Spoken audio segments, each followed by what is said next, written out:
the NFL, Major League Baseball. With Grant Hill. If your two leaders step up and they say, this is our coach, then everybody else falls in line.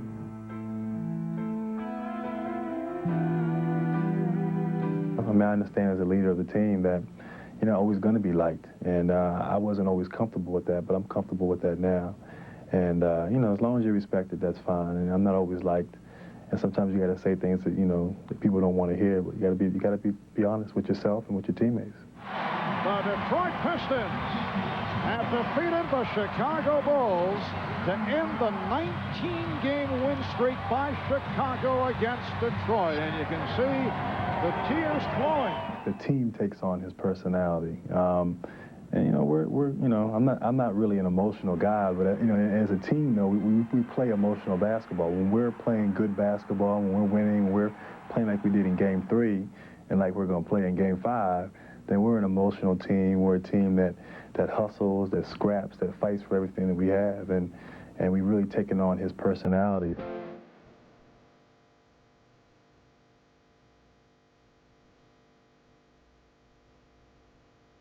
Grant, do you remember when the Bulls used to constantly try and beat the Pistons and they couldn't do it?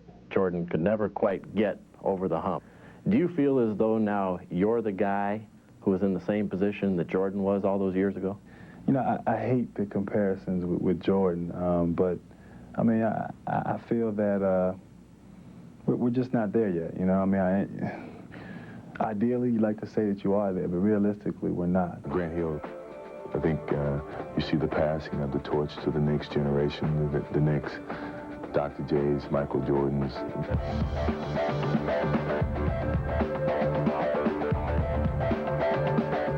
You like to be, you know, where the Bulls are, you know, and that's, you know, I'm constantly reminded by Doug and by people in the organization that to be a championship team is going to take time, and you know, you have to take the necessary steps to get there, and you know, didn't happen overnight for the Bulls, didn't happen overnight for the Bad Boys, so you know, I'm always reminded of that, but you know, quite naturally, you want it now. You guys had a chance to put the Hawks away and avoid a Game 5.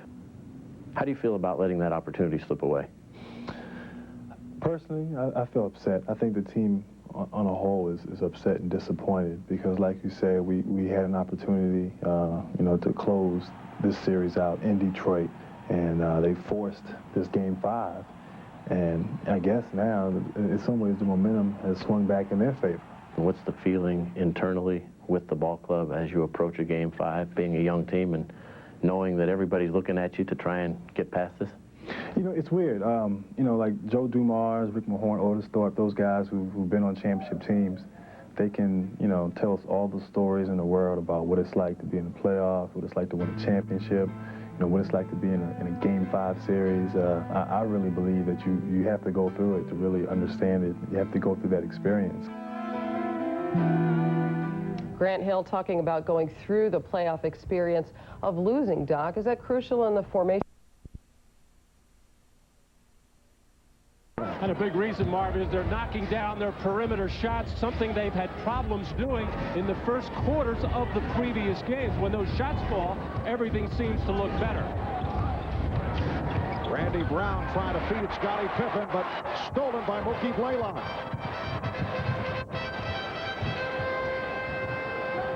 Blaylock trying to use the screen from Mutombo.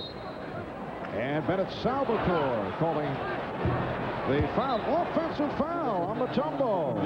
Bennett Salvatore working today's game with Hugh Hollins, Joe DeRosa. A look of disbelief on the face of Dikembe Mutombo, trying to set and reset, keeps moving around, trying to get a piece of Randy Brown, and it appeared there that Dikembe Mutombo had finally set himself, but what many times will happen, that guard who with the ball will make his move too quickly, but it appeared that Mutombo was standing still.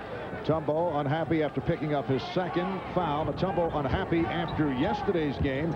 Strong statement afterwards. He said his teammates quit. Lenny Wilkins said that Dikembe may have been a bit over dramatic as Caffey continues his good play, and the Bulls lead at 28-17. To this point, Dennis Rodman has not played only 7 minutes yesterday. And it was tough for him to remain on the floor. Picked up that technical foul. Once again, Caffey in the starting lineup. Here's Pippen leading the break. Pippen with a beautiful ball. Sets it up for Kukoc, and he's pushed. Tony Kukoc, who helped turn things around yesterday with a terrific game. 6 of 12 from the field, 16 points. Well, it was the whole supporting cast for the Chicago Bulls, as both Michael Jordan and Scottie Pippen having tough shooting days. Big numbers from Tony Kukoc. Steve Kerr came up with a big 3 in the fourth quarter. An outstanding job for Jason Caffey, who started in place of Dennis Rodman, but did a pretty good imitation with 8 of his 11 rebounds at the offensive end. And Judd Bushler checks in for the first time. Judd played only 9 minutes yesterday, did not show up in the stat sheet, but did a terrific job off the boards, keeping the ball alive on a number of occasions. We're down to 20 seconds remaining, first quarter. Smith putting the move on Bushler, and a foul. Bushler used the knee. Pulls over the limit. And Smith to the line. He's 3 of 4 at the foul line. Luke Longley has already picked up 2 fouls. He's on the bench. The same as you saw for Dikembe Mutombo. He has 2. A high point man, Scottie Pippen, with 13 points. Well, at 6'8", Steve Smith, a very good post player, but that's been taken away a great deal by Scottie Pippen. Not the most mobile guy on defense, does not move his feet very well, so consequently, if you get him out on the open floor, you want to put the ball on the deck and try to beat him to the basket. The big adjustment that Chicago made yesterday was putting Pippen on Smith to take away his post game and his ability to get the foul line, and it worked. That's an unbelievable stat. Steve Smith with no assists in 128 consecutive minutes and counting. Doing his Yinka Dare imitation. Kukoc forcing it up with the shot clock running down, and he also took a hit. We're down to 2 and 3/10 seconds remaining in this first quarter. Alan Henderson, who had just come on, is called for that low bridge foul. And Kukoc, firing from 3-point territory, will have 3 free throws. Well, you mentioned Steve Smith with no assists. Actually, during the regular season, Atlanta 28th in a 2019 league in assists. Detroit is dead last at 29, but the nature of their game is the guards do most of the shooting. Here's Tony Kukoc in his 3 games so far, really breaking out yesterday, making 2 big 3-pointers in the fourth quarter. And Kukoc 4 for 4 at the line in this first quarter. What a day in the NBA playoffs. Earlier, Knicks defeated Miami 77-73 to go up 2 games to 1. The Knicks came back from 12 down in the second quarter, and moments ago, as you saw in overtime, was Houston over Seattle. 110-106 on a clutch shot by the rookie Matt Maloney. 3 games to 1 lead for the Houston Rockets. Final seconds. Blaylock gets it off from center court. So, after 1, it's the Bulls 33 and the Hawks 19. A fast start for Scottie Pippen. 4 of 6 from the field. 13 points. There was much concern coming into yesterday's game 3 as to whether the Bulls were indeed fact. Well, they demonstrated that they were yesterday with the rout, and they followed up with a strong first quarter performance. Michael Jordan finding the range on the jump shot. That's the play of the day for the Hawks by Dikembe Mutombo. Well, Scottie Pippen came out with the idea of setting his game up with the perimeter shot, and it has worked so far. Mookie Blaylock, who was shut down effectively yesterday by Ron Harper, getting one there. And a look at the leading scorers. Pippen with 13, Jordan 7, Blaylock with 7 points. Mookie Blaylock saying after the game yesterday that he had a number of open shots. He was very disappointed with his play after the good outings in games 1 and 2, and felt that he rushed shots, and that can certainly be said for many members of the Atlanta Hawks. Well, he said he lost his rhythm and consequently lost his confidence, and really the Bulls took them out, being the Atlanta Hawks, took them out of their pick and roll game, which was so effective effective in the first 2 games of the series by trapping Blaylock, getting the ball out of his hands, and Ron Harper deserves a lot of credit there. And Matt, as you are well aware, as always, we're joined on the sidelines by the dean. Always an emotional moment to send it to Ahmad Rashad. All right, thanks, Bob. I talked to Michael Jordan. He said the key yesterday to the win was everybody stepped up. I asked him to assess his play in the first 3 games of this series, and he said he's very proud about his defense and his rebounding, getting 11, 16, and then 9 yesterday. I said, what about your scoring? He said, well, I'm not too concerned about my scoring because over the years I've found that in order to win a championship, defense is what's important. Marv? All right, thanks, Ahmad. Atlanta shot only 5 of 15 in the first quarter. The Bulls, 11 of 19. Good shooting first quarter for Chicago. Recapping this series. In game 1, the Bulls 100-97. They came from behind, led by Jordan, 34 points, 11 rebounds. Bulls did it in the third quarter. Game 2, the Hawks win 103-95. Mookie Blaylock on fire from three-point range, 8 of 9 from downtown. Atlanta shot 52% from the field. And yesterday here at the Omni in game 3, the bench did the job. The supporting cast backing up the starting players, and the Bulls with a rout, turning it all around in the second half. Dennis Rodman has checked in for the first time. Played only 7 minutes yesterday. 1 for 1 from the field, 3 rebounds, and a technical foul. Steve Kerr not able to hit as the second quarter gets underway. And Dennis Rodman playing absolutely no minutes in the second half, but he was told by Phil Jackson at halftime that he would not play.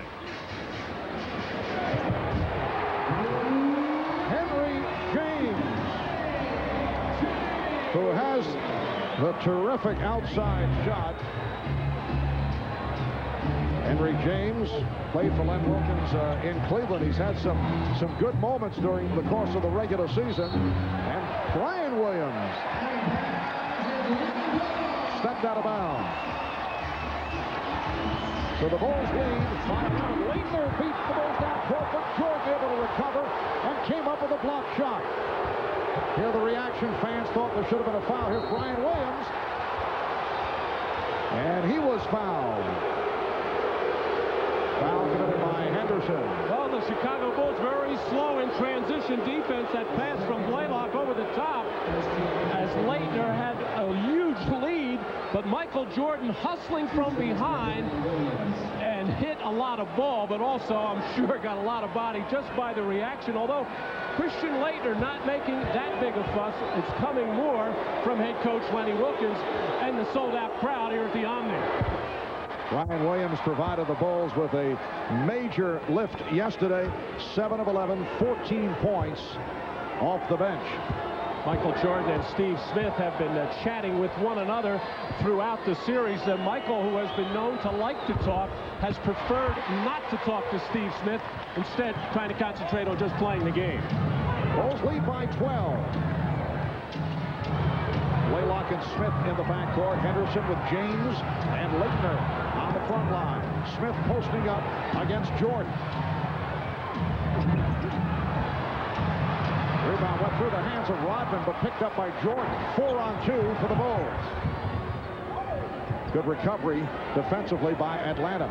And Dennis Rodman ran the floor extremely hard, just trying to make something happen. He looks like he wants to get into the flow and make a contribution. Kerr, rebounded by Jordan. Michael Jordan with 9 points, and the Bulls now lead 36-22. Chicago hoping to take the series back to the United Center, up 3-1. The Hawks try to tie it up at 2 apiece with game number 5 in Chicago on Tuesday night. Illegal defense against Chicago for the second time, so it will lead to a technical foul. Well, Dennis Rodman trying to get to the boards. His timing is way off. No lift there. Loses it, but does not fret about it. Just running the floor hard. And with Dikembe Mutombo out of the game, a lot more opportunities in and around the basket for second shots. And that's what got Dikembe up and off the bench and back into the game. As Steve Smith shoots the technical for Moore, on Dennis Rodman. Let's go to Ahmad. All right, thanks, Marvin. You see, over the last few games, Dennis Rodman has worn an assortment of braces. He's not wearing one today. I talked to him before the game and said for the first time that he feels fine. And as you can see, he's running very well and looks a lot better without that brace. So I think he's coming around on that injury. Marv? All right, Ahmad. Yes, Bulls players have been upset with the lack of energy level that Rodman has shown. That does not seem to be the case to this point today. We'll be right back. The NBA playoffs continue next weekend on NBC. Well, not much of a crowd here today, but it should be a good game. All right, Stewart's batting 3 here. Oh, my Budweiser. I'm going to go find those guys. All right, Wedman toes the rubber. Delivered. Whoa, a long drive to left field. That ball's going to carry. It's going out of here. There's one lucky fan out there, but he's got something in his hands. What's he going to do? He's got to make his move. It's doesn't look good. Oh, that ball bounced about 20 feet off his head. Please, just let go of the beer. Let go of the beer, son. Who is that? I made a new friend. Father's Day is the funniest movie of the year. I'm not conducting a poll. It's got hearty laughter with plenty of heart. We have the same toast. You're easily entertained. Robin Williams and Billy Crystal are comedy's dream team. Everybody knows Lou Gehrig, the baseball player. He died of Lou Gehrig's disease. Wow. What are the odds on that? Father's Day. Will you look back there and see if there's a dead body in the road? An Ivan Reitman film, rated PG-13, now playing. Now, Jack, I'm still not making any promises. Oh, watch out for that. But if you pass your driver's test, the car's yours. Dad, you've been saying that since I was a baby. Let's try to parallel park now. Cool.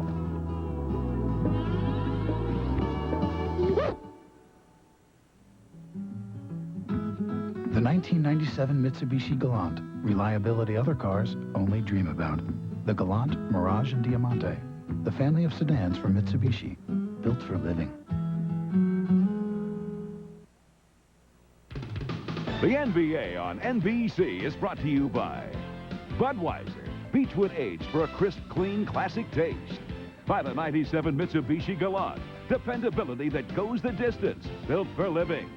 And by Allstate, for home, auto, life, and business insurance, being in good hands is the only place to be.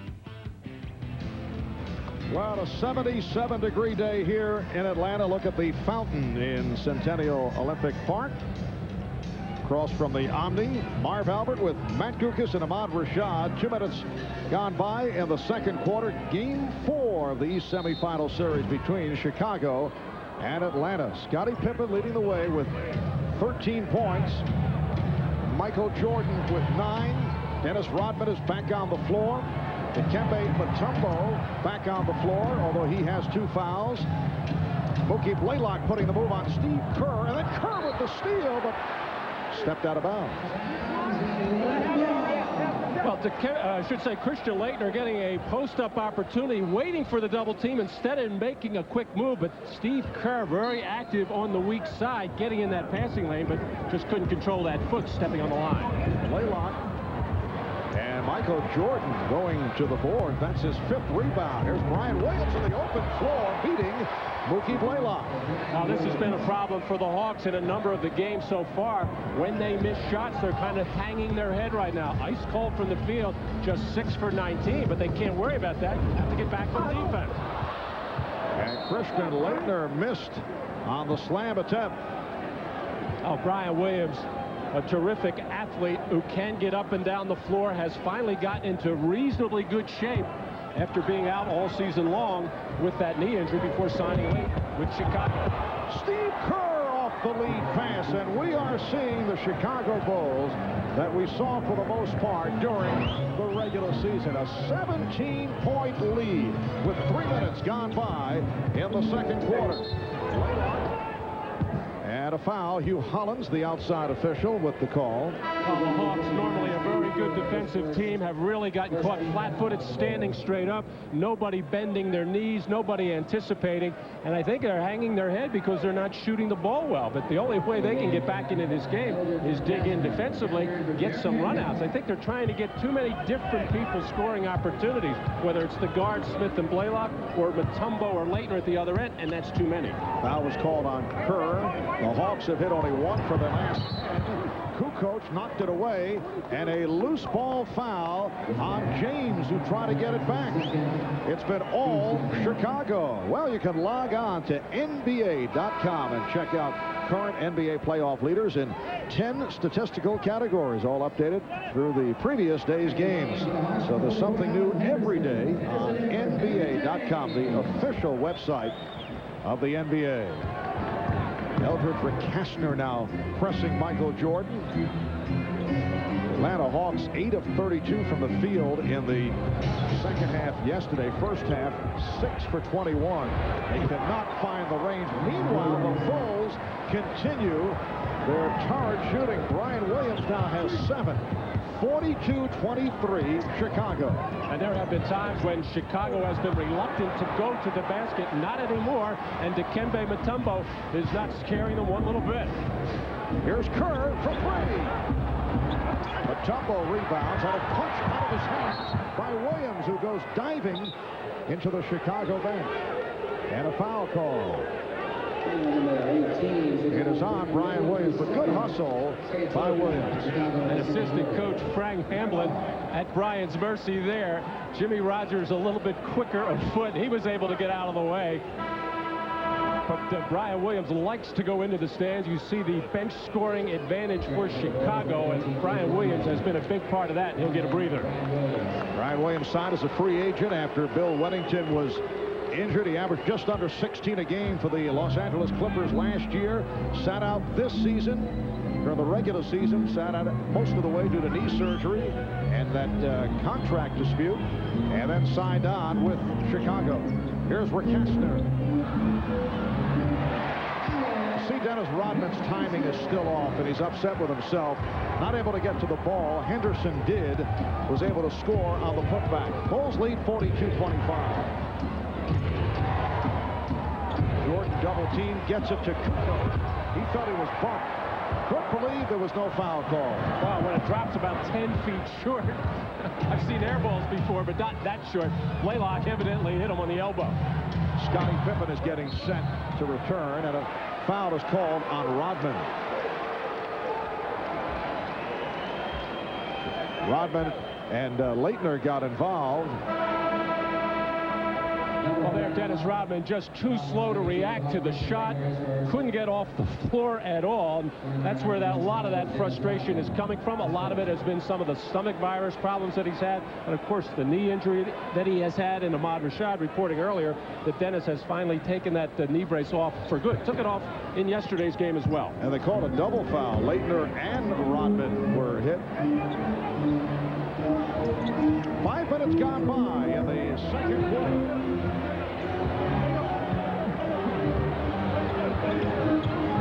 Blaylock. Laettner with the rebound. It's only a second field goal. Bulls now lead 42-27. Scottie Pippen is back.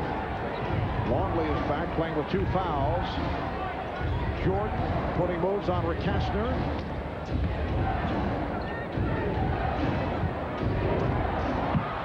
Jordan lost the grip.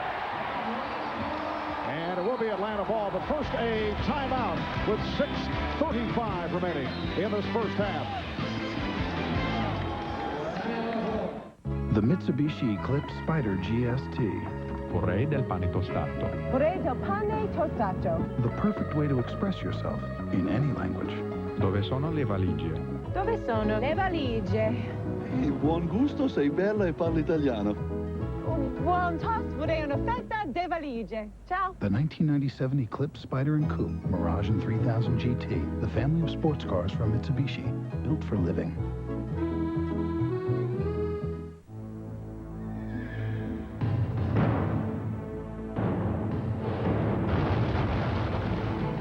This year at the Kentucky Derby, the Preakness, and the Belmont Stakes, there's an absolute 100% sure thing.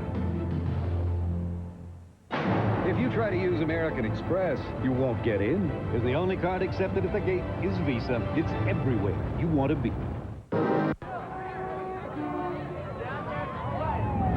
What do you get when some really small group of people gather in some tiny, sweaty little club to see some incredibly huge band. But nobody knows who it is until the second they hit the stage. The Miller Genuine Draft blind date. Small clubs, large bands, big mystery. Explore the unknown. Okay, here we go, Blue. Hello. Pop, pop, pop. Double leg. That's your shot. Yeah. Good job. Way to go like that. 2. We got a shot. We got a shot. Oh, got it right. Yeah. Come on, sir, roll. Nice, yeah. Nice. Stay with it. Yeah, I got you. Heavy. NBC Monday. All new All-Star Bloopers. The biggest blockbuster movies, the biggest shows. You're popping out. All new Show Me the Bloopers, NBC Monday.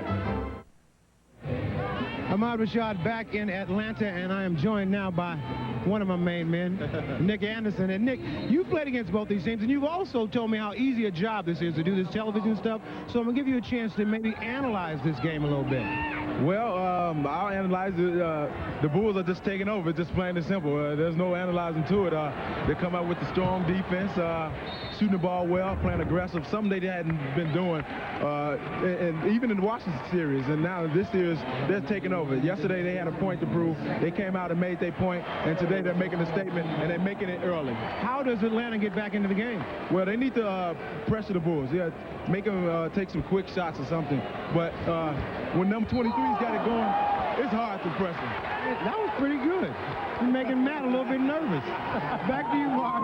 All right, thanks, Ahmad. Nick Anderson of the Orlando Magic, who played for Matt Kukoc in Orlando, native of Chicago. You saw the collision between Laettner and Rodman, and the foul was called on Laettner. Here's another look at it.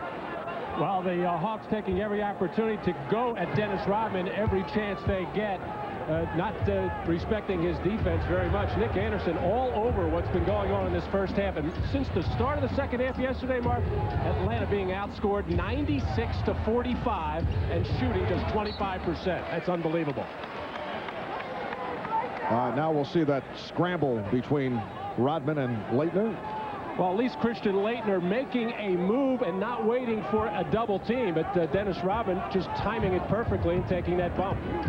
So 2 fouls apiece on Laettner and Pippen with another 3. That's his 4th three-pointer. 16 for Scottie Pippen. The Bulls 45, the Hawks 27. And again, involvement down low. Jordan, Smith, Rodman, Laettner, all there. It's on Rodman, so that's a quick 3rd personal on Rodman. Well, there again, a double foul was called on those two a little earlier, and that, if the foul's going to be called, that probably should have been another double foul, but probably deserved no call. But there again, the scrutiny on Dennis Rodman as the officials watching every little move that he makes, and most of the calls are going to go against him because of his track record. So the stat line, 6 minutes for Rodman, 3 fouls, 1 foul. Laettner tried to save it, and he did. Apparently got a piece of Kukoc, and it deflected off him and out of bounds. Tony Kukoc does not agree, arguing with referee Hugh Hollins, but Hugh Hollins felt it went off his thigh. Alan Henderson is an energy guy off the bench, and he does not mess around with the ball at all. His idea, once he gets it, he's going to shoot it just about every time he touches it, and he's going to take it right towards that rim. Alan Henderson, a first-round draft pick out of Indiana last year. Had some health problems this season. And the foul on Jordan.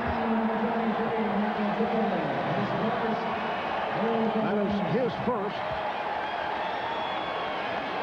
Well, Dennis Rodman, after only 6 minutes, played 7 minutes yesterday, unable to hide the frustration. Yesterday, during the whole second half, he became an uncharacteristic cheerleader, was up off the bench on every big Bulls play and running out to greet his teammates as they would come to the bench on timeout. So he got into the swing of that, but there's no question he's a much more comfortable person when he's out on the floor playing his game. But right now, he's not anywhere near his game. You can see the timing is still off. Although with Rodman on the floor, the Bulls did extend the 14-point lead to 18, so they did not get hurt. Bulls now lead 45-29. Coming up on 5 minutes remaining in this first half.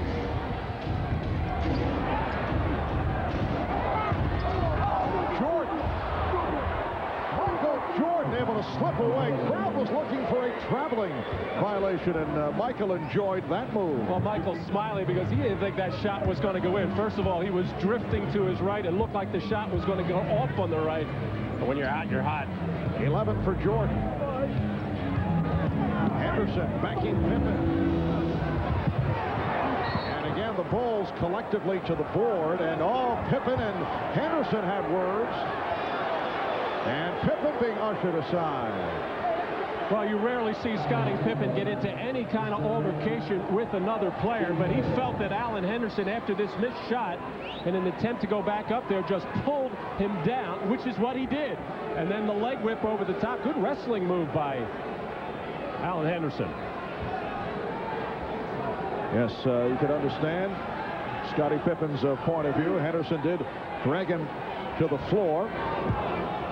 4.5 remaining in the first half. Bulls have an 18-point lead. Ignited by the early shooting of Pippen. They double up on Jordan. Finds the open. Luke Longley. Well, the gamble didn't pay as Mutombo came up high to help out on Jordan, and it left Longley open. And that's what started in yesterday's game. Draw Mutombo away from the basket, but the Bulls are having a tough time getting Longley to make that hard cut. Mutombo on the recovery, and he was fouled. Well, in a back-to-back situation, Michael Jordan looks very quick to me today. Even on that last sequence defensively, moving very quick. But you see him drifting there. Looked like that shot was going to go up right. That's why the little smirk on his face. And then the pick and the roll as Dikembe Mutombo unable to bother Michael Jordan's vision.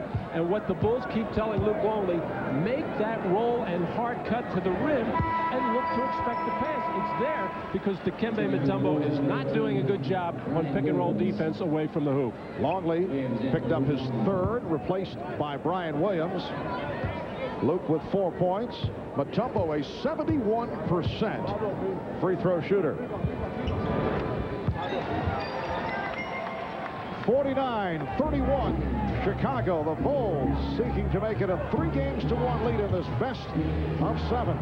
With Game 5 back in the Windy City on Tuesday night. Jordan putting on a series of moves and then concluding with an air ball. And again, by Michael's reaction to the referee, apparently Steve Smith got a tip of the elbow. That shows some lazy defense on the part of the Hawks. Now, they got away with 2 of those. One on Kukoc earlier, but they're not really challenging shots. They got a little chippy trying to hit wrists and elbows. Christian Laettner driving on Tony Kukoc and gets the call. Kukoc with his first. Oh, Michael Jordan, you saw right there Steve Smith running by. And Michael Jordan right now smiling at Steve Smith like, now Steve Smith looking at me like he got away with one there. But that kind of defense you will not get away with very many times. The officials watch that very closely with jump shooters getting hit on the elbow. And Henry James checks back in, replacing Dikembe Mutombo, leaves with 5 points. Brian Williams will sit down. Robert Parrish making his first appearance of the weekend in Atlanta. Robert Parrish, 43 years old in his 21st NBA season. See these scores from earlier. The Knicks beating the Miami Heat at Madison Square Garden, 77-73. And in overtime, Houston defeating Seattle, 110-106 for a 3-1 lead. Michael Jordan right back and having a conversation with some fans at courtside. He claims he was hit once again. 13 points for Jordan. And the Bulls lead 51-32. Illegal defense for the 3rd time called on the Bulls. Well, Michael has been having a lot of conversations, not with Steve Smith, but with a number of fans on courtside. This time, Michael wanting to go up with a shot, little fadeaway there, so Smith really couldn't get to him, figuring next time anything close, he's going to get the benefit of the call because he didn't over-argue on the last time that he was touched on the elbow.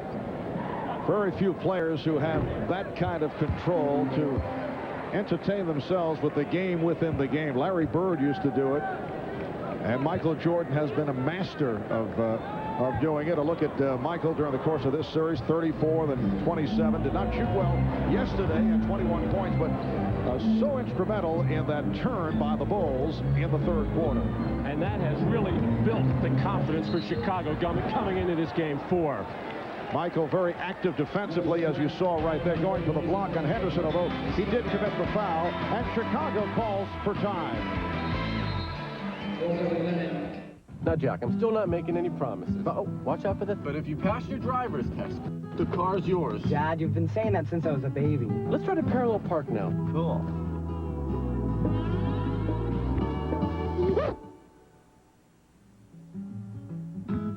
The 1997 Mitsubishi Galant. Reliability other cars only dream about. The Galant, Mirage, and Diamante. The family of sedans from Mitsubishi. Built for living. Well, there's the first goal, Bob. Just like in Detroit where they throw an octopus on the ice, up here in Canada, they throw Canadians. Gonna be a while? Grab a Snickers. Hadn't seen this much excitement in 15 years. Bear Premium Plus is made with 100% acrylic, so it's guaranteed for 15 years. Like putting a plastic shell on your house. Bear Premium Plus, the premium paint with a Home Depot price.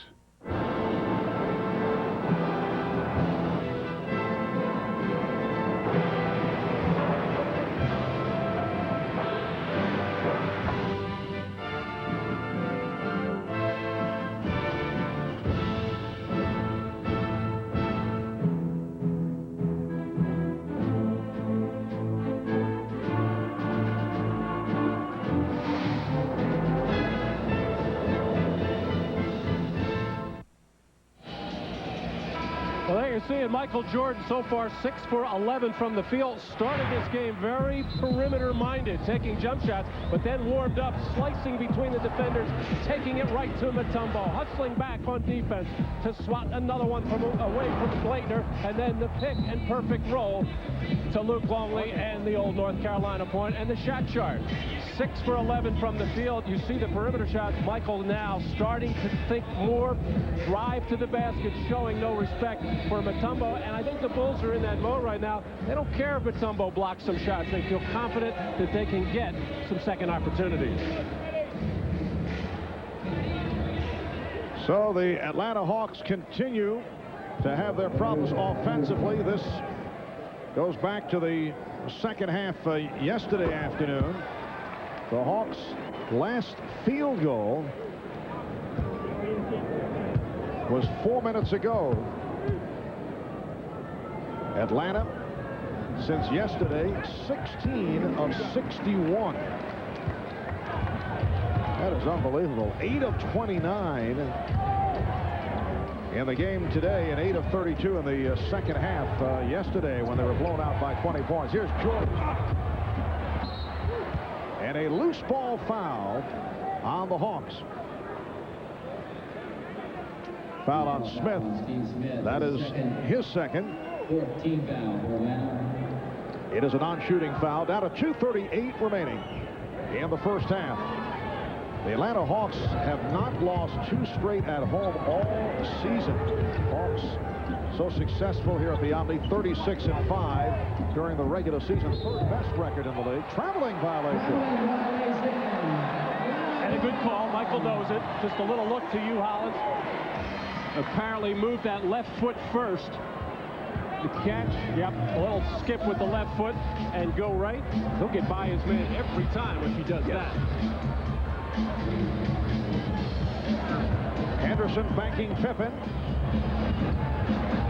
Laettner couldn't control. Henderson. Alan Henderson in traffic.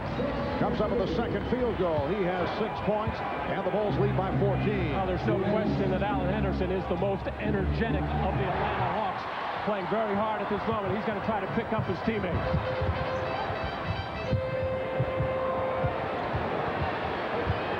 Smith thought he had the shot, but Kukoc came outside. Laettner.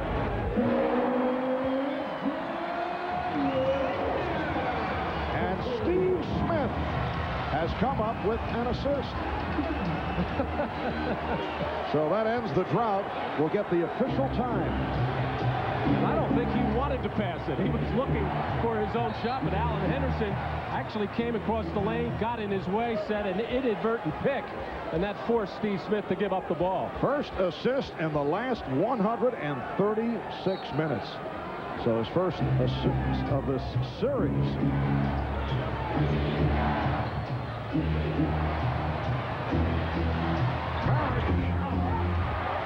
Paris way off. We come up on a minute remaining in the first half. Smith for three. Well, Steve Smith buoyed by the assist. Able to knock down the three. And the Hawks in the midst of a run. Bulls now lead by 9. But the Bulls right back. Scottie Pippen with 18 points. Chicago is led by as many as 20, and they now lead 53-42. Down to 35 seconds in the half. Pippen with the steal. A soft pass thrown by Blaylock.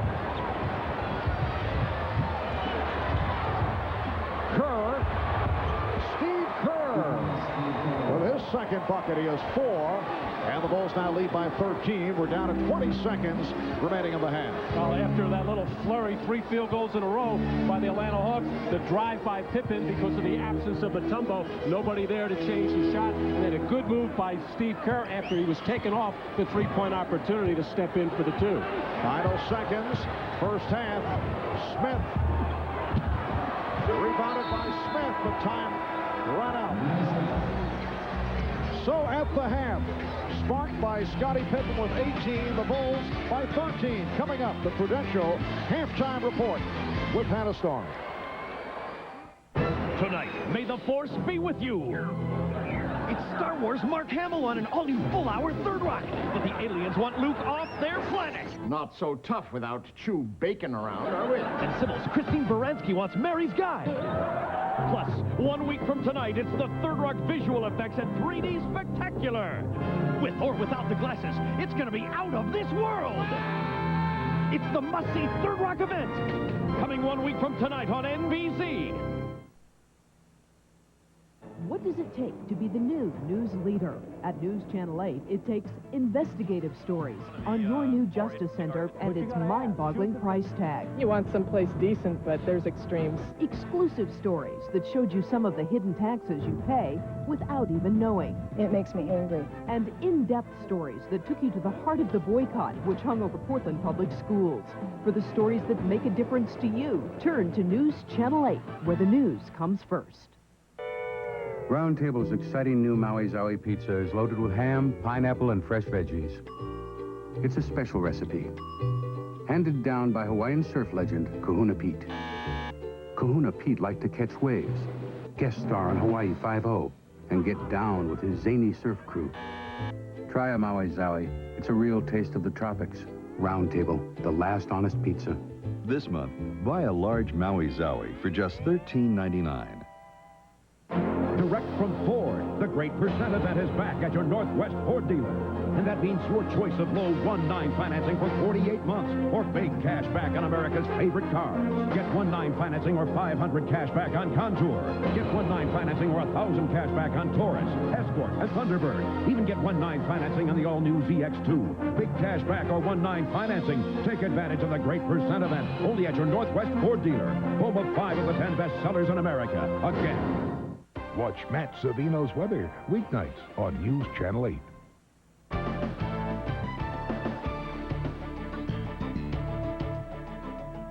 Hello, everyone. I'm Kevin Roy. Hope you're enjoying today's game. I'm Nancy Francis. Thank you for joining us, and happy Mother's Day. Here's a quick look at what is making news at this hour. The Pacific Northwest continues to bask in summer-like weather today. Temperatures are in the 80s just about everywhere, even at the coast. Our sky cam from Newport shows a lot of people taking advantage of the clear skies. They were out sailing, fishing, or just soaking up the sun. The high so far today in Portland is 88 degrees. That is 22 degrees above normal. The record high for May 11th was 91 degrees. That was back in 1971. But the hottest part of the day is usually around 5 o'clock, so we could still see record heat.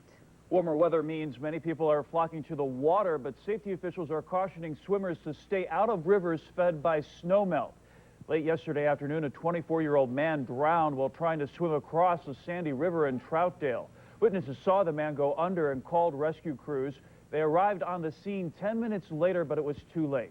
An hour later, the Portland Fire Department's dive team recovered the body. Officials say the water temperature was only 44 degrees. So river experts say swimmers don't always drown just from taking in water. If the water is cold enough, it can severely restrict your ability to move your muscles. So their advice is stay out of the water when it's this cold. Officials from the National Transportation Safety Board are on the scene of yesterday's plane crash near Tigard. A man from Tigard and a 16-year-old boy from Beaverton were killed when their Piper Arrow clipped some trees and plunged into a meadow. Upon impact, it burst into flames. Rescue officials had to reach the remote area by helicopter. They quickly put out the fire but found no survivors on board. Several witnesses reported hearing the plane's engine sputtering shortly before it crashed. At a news conference today, NTSB officials said it's too early to determine the cause of that crash. There are 422 fewer guns on the streets today. That's how many weapons people turned in at a gun collection sites throughout Oregon yesterday. A group called Oregon Ceasefire organized the effort. People who turned in guns received a $50 gift certificate good at several local businesses. Many of the people who took part in the exchange were women who said they wanted to get the weapons away from their children. Mother Nature delivered a perfect day for your Mother's Day celebrations. Here's what it looks like right now in Vancouver, a live shot from our Northwest Skycam in Vancouver. And how long will these incredible conditions be sticking around? Jack Capel has the answer coming up next. There's magic in the sky at Hillsborough Airport. Don't miss the famous Navy Blue Angels this year at the U.S. West Rose Festival Air Show, presented by Intel. Magic in the sky and on the ground. Witness the U.S. West challenge between the world's smallest jet and a fire-breathing dragster. Be a pilot by visiting the state-of-the-art Intel Multimedia Showcase. Tickets at all Ticketmaster locations and the Hillsborough Chamber of Commerce. Experience the magic of flight at the U.S. West Rose Festival Air Show, presented by Intel and sponsored by News Channel 8.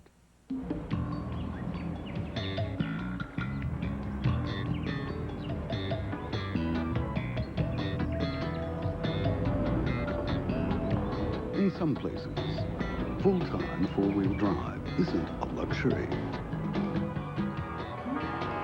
It's a necessity. The incredible 7-passenger Lexus LX 450. Take the high road at Lexus of Portland.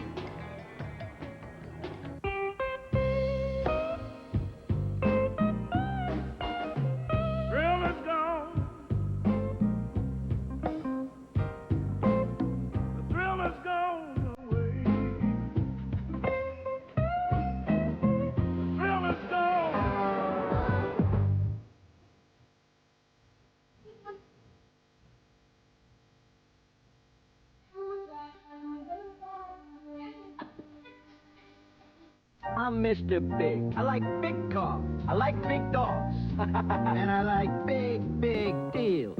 Like now at Taco Bell. I get the new big beef burrito for just 99 cents. It's loaded with double the beef, beans, lettuce, cheese, onions, and a tangy red sauce. The new big beef burrito from Taco Bell. The only thing that isn't big is the price. 99 cents. You'll never find a burger with taste this big.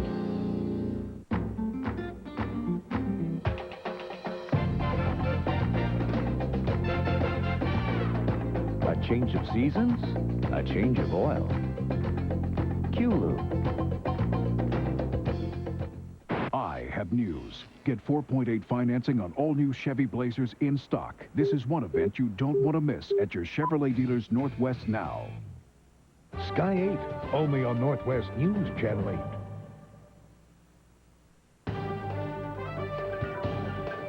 Beautiful place to be and a lot cooler than down here in the valley. A live shot from our Northwest Skycam at Timberline Lodge, where it's very clear here today.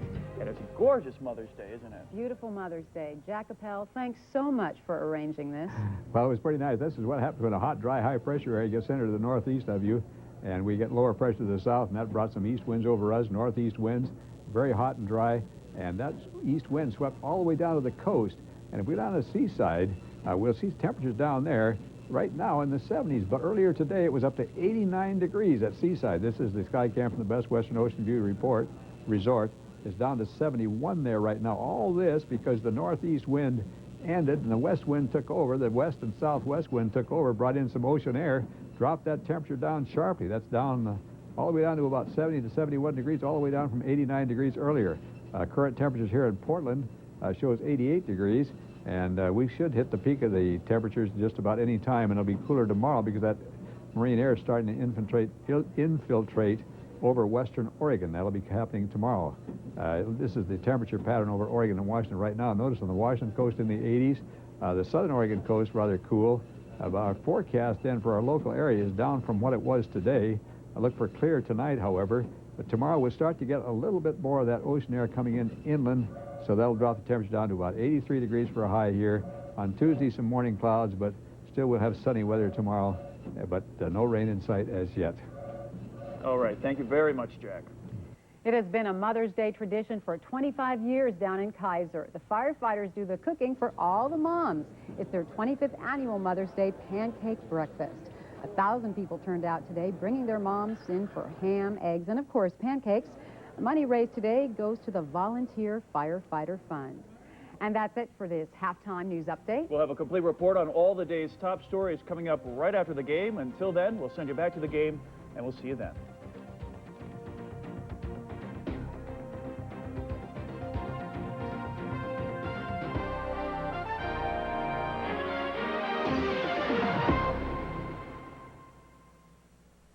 Monday at 5 and 11 on News Channel 8. The embers of war still smolder along the Croatian-Bosnian border, and Oregon National Guard members are stationed there to make sure those embers don't reignite. The News Channel takes you to the front lines to see what it's like for our soldiers and the families living day to day in this ravaged land. Monday at 5 and 11, and only on News Channel 8.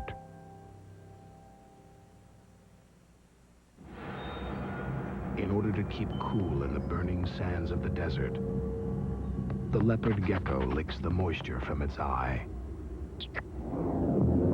Of course, who wants to lick their eyeballs? Especially when you can get a Chevy S10 value package for about $12,900. Aluminum wheels, stereo cassette, and most importantly, air conditioning. The extremely cool Chevy S10, like a rock. Come closer. I have news. Chevrolet has just announced special low-rate financing on our most popular models. Get 3.9% financing on the worry-free Chevy Lumina. But wait, also get low 4.8 financing on rugged new Chevy S10 pickups and 4.8 financing on all new Chevy Blazers in stock, but only for a limited time. This is one event you don't want to miss at your Chevrolet dealers Northwest now. We've got a history, a way of making memories, a place you wanna be. Oh, tonight, it's never been more bright. You see the world in a different light. Alright, I'll see you tonight. Before you go exploring in the great Northwest, you'll need a map, a compass, and a Ford Explorer, built to handle the toughest terrain. Its available V8 delivers plenty of raw power. Its improved suspension tames those rough trails. And the dual airbags help protect you from the unexpected. Hey, Columbus, how about a hand? It's also got the most interior room in its class. Get a loaded XLT 4x4 for just $349 a month for a very limited time. Home of 5 of the top 10 sellers in America again. To become immortal. A legend who battled nature, amazing creatures, and the gods themselves. You cannot stop me! On what would become the greatest adventure of all time. Vanessa Williams, Bernadette Peters, and Armand Desante. We're home now. The Odyssey, coming next Sunday to NBC. This is Hannah Storm in New York. It's halftime in Atlanta. The Bulls leading the Hawks 55-42. We'll have highlights of the two early games in the NBA right after these messages. When Alan was 9 years old, I told him that he was going to play basketball. And so his coach Bearfield came to the house and he said, Alan, you ready? So I said, come on downstairs. And he said, I don't want to play no basketball. I don't want to go play no stinky basketball. And then when he came home from basketball practice, he rushed in the house, busted in the door. Ma, it's fun, Ma, it was fun. And ever since then, he liked basketball.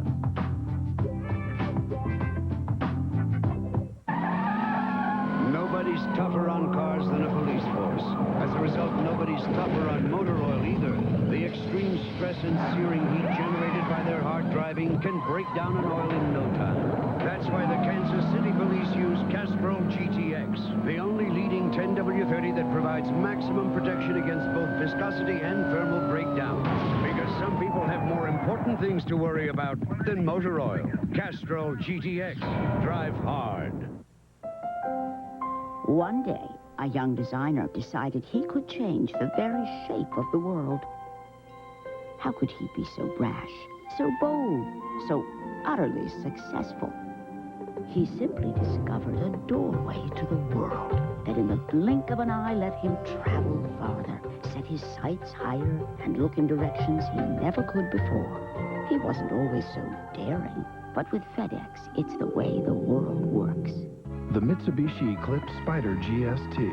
Vorrei del pane tostato. Vorrei del pane tostato. The perfect way to express yourself in any language. Dove sono le valigie? Dove sono le valigie? Buon gusto, sei bella e parli italiano. Buon toast, vorrei una festa de valigie. Ciao. The 1997 Eclipse Spider and Coupe Mirage and 3000 GT, the family of sports cars from Mitsubishi, built for living. The future's toughest cop is going back to right the wrongs of the past. Are we still together in 10 years? You can bet on it. And save his family. Jean-Claude Van Damme.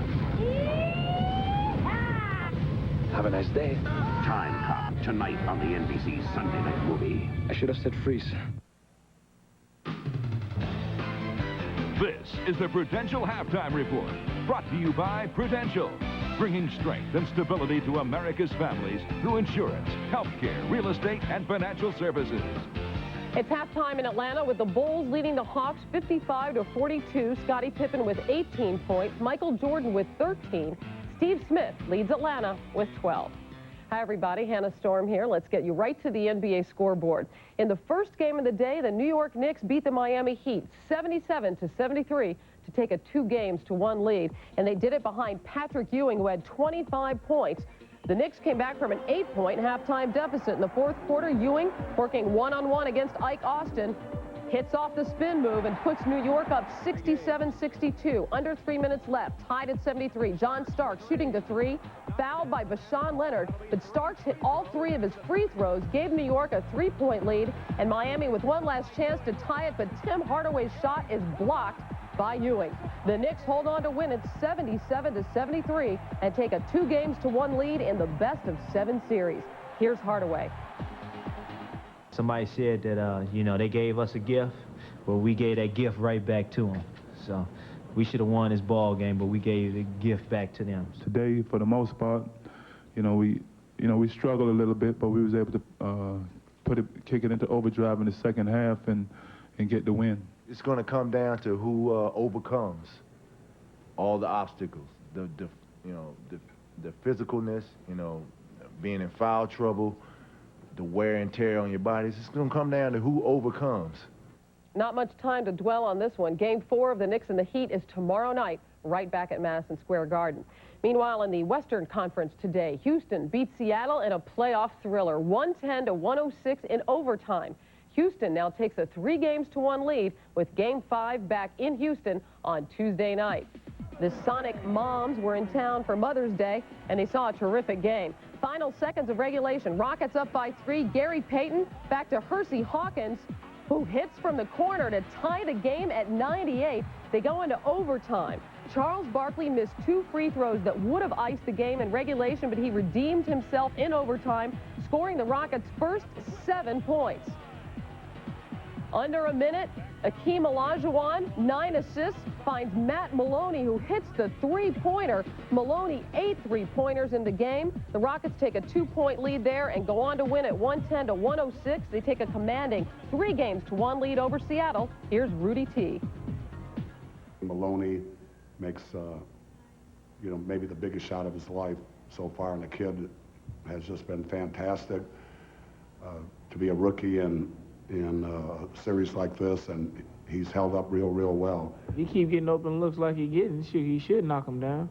I mean, we should adjust to that, but he's getting wide open looks and he's knocking them down. I've been shooting the ball well, and I've been playing with a lot of confidence, and the looks are there, and that's something that they're going to have to decide to do for the next game, either to double down and allow us to keep getting these looks, or they're going to have to go one-on-one with 3 of the top 50 players of all time. Matt Maloney has become one of the great stories of the playoffs, an undrafted rookie from the University of Pennsylvania. He then played in the CBA before making the Rockets roster. And by the way, Maloney becomes a free agent after the playoffs. It's halftime in Atlanta. The Bulls are leading the Hawks 55-42, and we'll send it back for the second half right after these messages.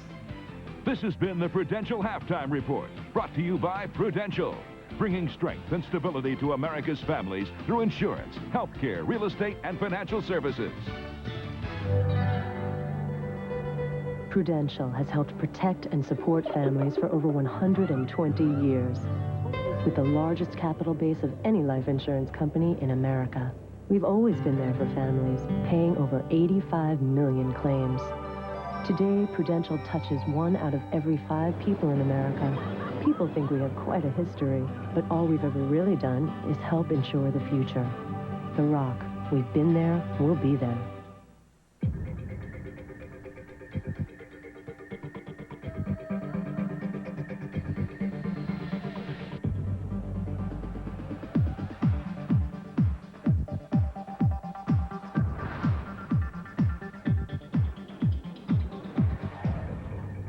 This is actually a family car, but that could be your little secret. Ford Taurus. At the age of 21, he is rewriting golf history. After his amazing win at the Masters, Tiger Woods goes for his 7th USGA championship in 7 years. Tiger's incredible march continues as he vies for back-to-back Grand Slam victories in his first appearance as a pro at the U.S. Open this June on NBC. Back at the Omni in Atlanta, the Chicago Bulls by 13 over the Atlanta Hawks. The Bulls have led by as many as 20. Marv Albert, Matt Kukoc, and Ahmad Rashad. The Hawks probably very fortunate they are this close as we head to the third quarter. Look at the middle light halftime statistics. The Bulls from 2-point range, 17 of 28. Overall, 58% shooting. 4 from downtown, all by Scottie Pippen, who leads the way with 18 points. And Scottie Pippen, 6 for 8, came out of the block red hot from beyond the arc, getting the 3 going and then starting to take the ball to the basket. And the Atlanta Hawks getting much of their scoring at the foul line. 16 of 20 overall. They shot just 31%. 4 of 11 from downtown. And Mookie Blaylock continues to struggle. Well, just 3 out of 9 for Mookie, and the tight defense on him, especially in pick-and-roll situations. The Hawks ran 13 of them only scored 4. And off the boards, Atlanta has out-rebounded Chicago, 19-14 overall, led by Laettner with 7. Let's check in with Ahmad Rashad. All right, thanks, Mark. Phil Jackson told his team at halftime, not a lot, but told them they got to stay with their offense. And also told them they had too many second shots they were giving up to Atlanta. Lenny Wilkins, more concerned, told his team they came out very lackadaisical. They aren't getting back on defense, too many uncontested layups, but they've been in a situation like this before. They got to come out strong in the third quarter. Mark? All right, Ahmad. The Bulls with a 20-point blowout of the Hawks here in Atlanta yesterday afternoon to take a 2-1 lead and seeking to return to Chicago for Game 5 on Tuesday, up 3-1, while the Atlanta Hawks are looking to turn things around in the second half to even up the series at 2. Well, this is the first time to start the second half in this series that the Bulls have been ahead, and it's Chicago has had to dig down defensively. We'll see if the Atlanta Hawks are able to muster up the defense. They've been a good defensive team all along because of Mookie Blaylock's pressure on the perimeter and Dikembe Mutombo inside. Well, they had to reset the clock, so a do-over. Pippen once again comes out of the backcourt. Pippen, Harper, Jordan, Caffey, and Longley on the floor for the Bulls. It's the lineup that Phil Jackson started.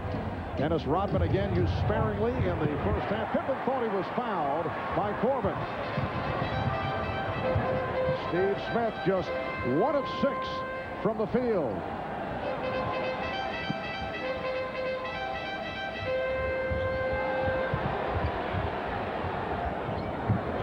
Shot clock rolling down. It's at 5. Blaylock and Longley with the box out. Well, a lot of movement, a lot of motion there, but not really coming up with any kind of execution, and then having to settle for another 4 shot. The Chicago defense continues to challenge just about every shot.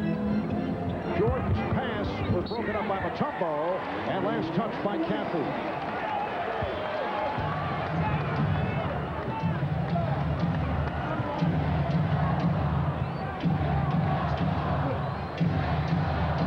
Smith coming off the screen. Corbin keeps it alive. So the Chicago lead is now 11. That's 6 offensive rebounds for Christian Laettner, and I saw the look of disgust on Phil Jackson's faces. Both Caffey and Longley standing flat-footed, not getting up after those rebounds. Caffey setting the pick. Now Pippen played on the switch by Mutombo. Shoots over him. Good job by Caffey. And able to save it. Mutombo staying on Pippen. Caffey's pass broken up. And the save by Corbin. Well, the Hawks defense is there. They are digging in. The big problem right now is trying to convert at the offensive end. Mutombo off the head fake and drew the foul. That is number 4 on Luke Longley. Well, Atlanta does not want this to happen. What happened yesterday when the Bulls really turned it up, starting with the third quarter? This was the bad shooting by Laettner, Mutombo. Steve Smith couldn't hit anything, and Mookie Blaylock was swarmed all over. Hawks with only 8 field goals in the second half yesterday, outscored 54-28. That was the worst half in Atlanta's playoff history. Well, Atlanta now 16 of 21 at the foul line. Dikembe 3 of 5, has just 1 field goal.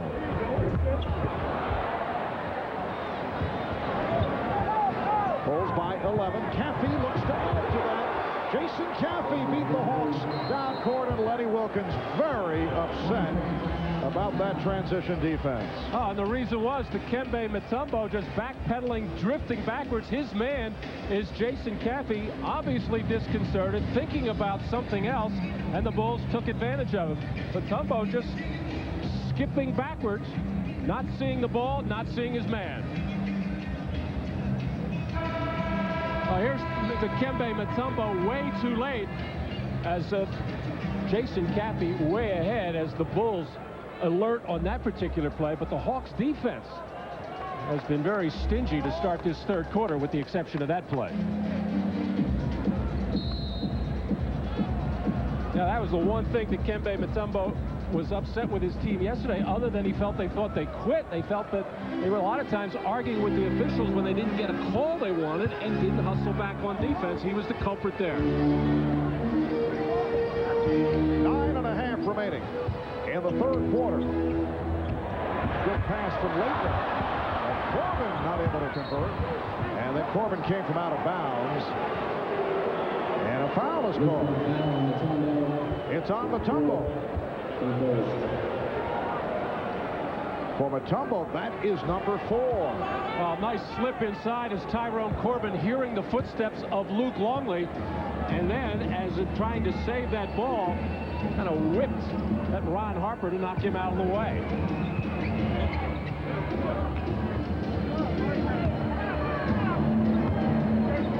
Shot clock down to 6. Longley getting down deep. And Mutombo stepped away, did not go for the block, now playing with a 4 foul. And Luke much more aggressive on that trip as he has been today, making his rolls to the basket, making his cuts into the lane, looking for the ball, looking to try to score. Bulls now have a 15-point lead. Laettner. Blaylock able to get to that loose ball. Here's Smith. No ball movement by the Hawks. Just popping from the perimeter. They seem to have lost all their confidence at the offensive end. None of the shots look good leaving their hand. They just can't seem to get into play. And it was the pick and roll play that was so good to them in games 1 and 2 of this series. Jordan feeling for Smith. Coming up short. Then a loose ball foul. It's on Longley. Well, tomorrow night, the NBA playoffs continue on TNT. East-West doubleheader, followed by Inside the NBA. That's tomorrow night. Luke Longley committing his 5th foul in 15 minutes of play, and replaced by Brian Williams, who has emerged as an important man in this series. He's done a good job on Laettner. Here's Smith for 3. Steve Smith continues to struggle. Nice play by Hoffer. And was trying to get the timeout, but apparently it was not accepted. He had landed and did not indicate until he hit the floor. So the Hawks maintain possession. Mutombo hanging in with the 4 fouls. Here's Blaylock open. The poor shooting by the Hawks continues in this 3rd quarter. Laettner able to move it away.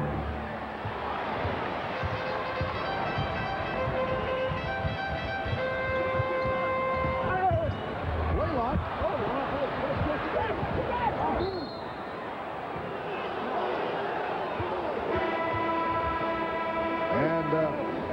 Ball was knocked out of bounds by Atlanta. Atlanta 1 of 10 from the field here in the 3rd.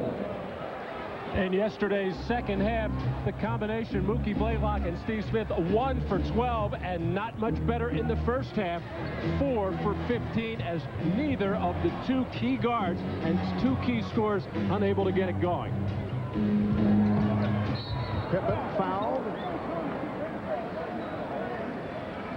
Alan Henderson called for his 3rd foul. 6:59 remaining in the 3rd. Timeout taken. Henderson's 3rd. NBA.com. Log on and get connected.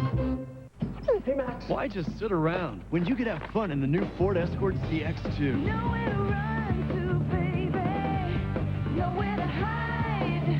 Everywhere I go, your face I see. Every step I take, you take with me. Nowhere to run to, baby. Nowhere to hide. Ford Escort CX2. Grab life by the wheel. Max?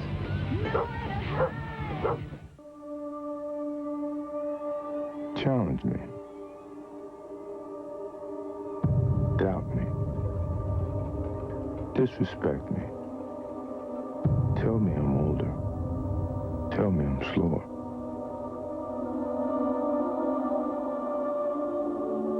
Tell me I can no longer fly. I want you to.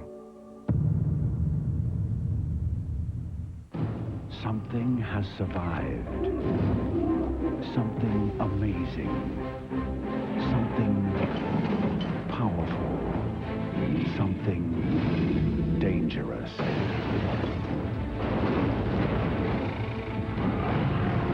A Steven Spielberg film.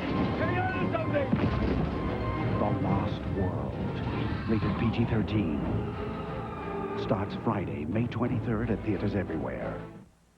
The NBA on NBC is brought to you by Nike, who encourages you to participate in the lives of America's youth. By the new 1998 Ford Escort ZX2. Grab life by the wheel. And by Lucent Technologies. We make the things that make communications work.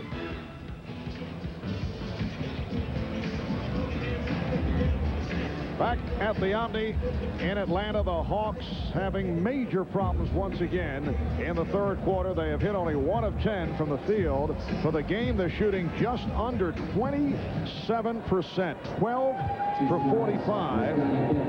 While the Bulls at 56% shooting, led by Scottie Pippen, who now has 19 points. And it's the Hawks have actually become stagnant, whether it's going inside to Laettner or Mutombo, or trying Smith in a certain post-up position, or Blaylock on the pick and rolls, and they're not really getting enough movement. When they get some penetration to the basket, they get at least a good-looking shot and then a good second shot opportunity, but not enough penetration to the basket. Chicago has led by as many as 20 points. They're up now by the 16.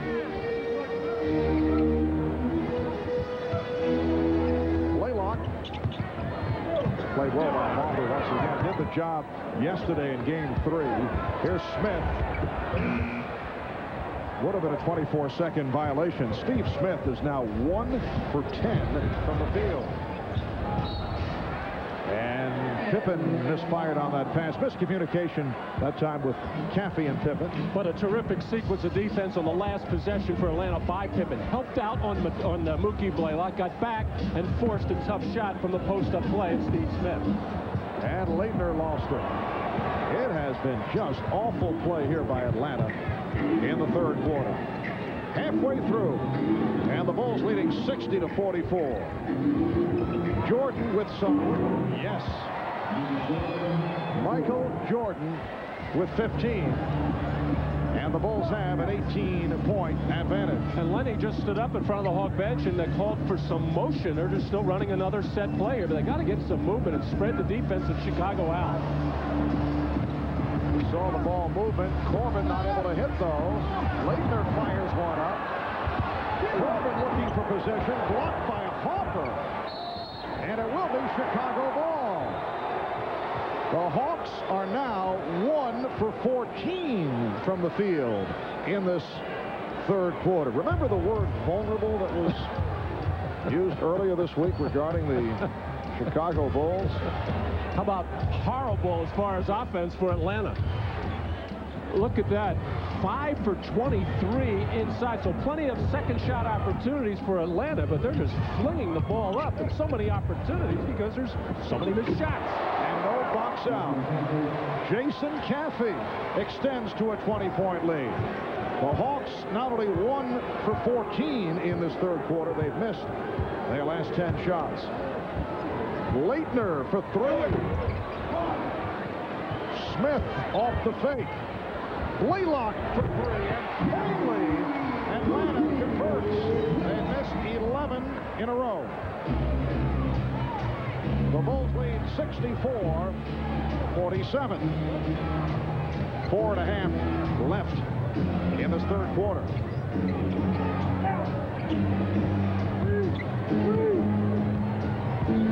Shot clock at 5. Hopper for 3.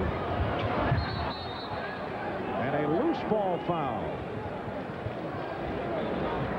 It is called on the Bulls. It's on Brian Williams. A look at the lineup tonight. Third Rock and Kind Cup. And is following Atlanta and Chicago. And here's Brian Williams on the open floor. I was just watching the Chicago coaching staff trying to figure out what Brian Williams had in mind there. He saw lots of open spaces and had his head down a little bit, had the dribble going, but it was just a matter of time before Blaylock caught up with him. And Phil Jackson not happy with that particular play. And here's Robert Parrish Checking back in, replacing Brian Williams. Williams leaves after picking up a 4th foul. So Parrish on the front line with Jordan on the inbound. It counts in the foul. Steve Smith called for his 3rd foul. Well, all the talk of the Hawks having a lot of confidence, and they should have, after almost winning Game 1 in this series, winning convincingly, or I should say in fine fashion in Game 2, and other than the first half yesterday, have not shown the confidence because the ball's not going in the basket. But really, there is that tendency to not do it at the defensive end. They started out in this 3rd quarter with some defensive effort, and now they've lost it once again. And this is a Chicago Bulls team that won 69 games during the regular season, but ended by losing 3 of the last 4, losing to Detroit and Miami and New York. First round of the playoffs, they were not sharp, although they swept Washington. Smith lost it. Caffey tried to save the pass. Michael Jordan upset with himself. He knows he overthrew. I've been watching off the ball Scottie Pippen at the other end, and again, because he has gotten off offensively in this game, that's 19 points. Defensively, he has been outstanding, and there he is again. Pippen with the block. Caffey able to protect. Pippen for 3. And the long rebound handled by Pippen. Wanted to travel. Pippen was fouled by Henderson.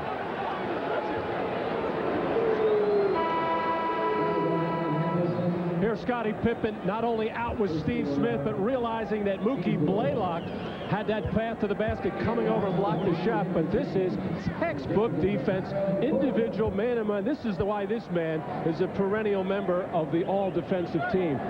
Banging his man, bending his knees, sliding his feet, just playing very tough defense. And Pippen 4 of 5 at the line. He now has 20 points. There's Scottie Pippen, red hot from 3-land in that first game, also shooting it well in the second game, then going ice cold yesterday. Did score the 17 points, but couldn't get it going from the perimeter, and then came out today red hot from outside. 4 out of 5 in the first half from beyond the arc. And Michael Jordan getting a rest.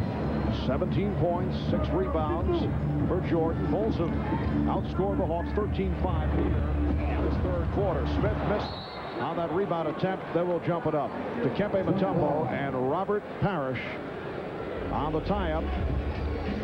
Atlanta is now 2 for 19 from the field in this 3rd quarter. One stretch they missed 11 in a row. The Bulls lead by 21. Well, this is the finale of our playoff triple-header today. We were preceded by 2 tightly contested games. A different story here tonight. Parrish tried to save it. And Bennett Salvatore with the whistle. And apparently it was knocked out of bounds. It will be Atlanta ball. Parrish not able to make the save. Timeout taken. We'll be right back.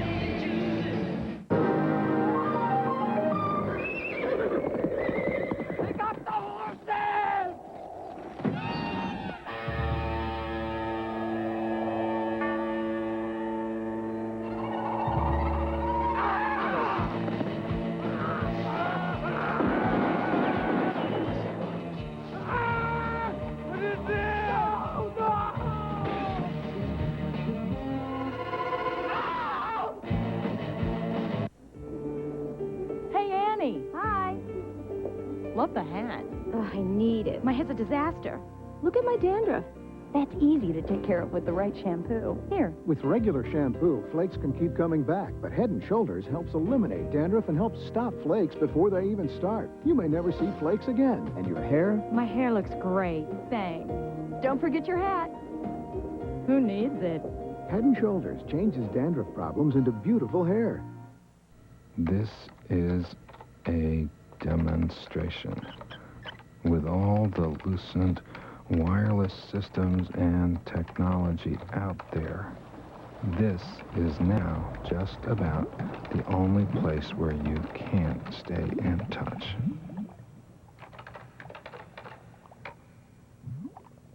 Lucent Technologies. We make the things that make communications work.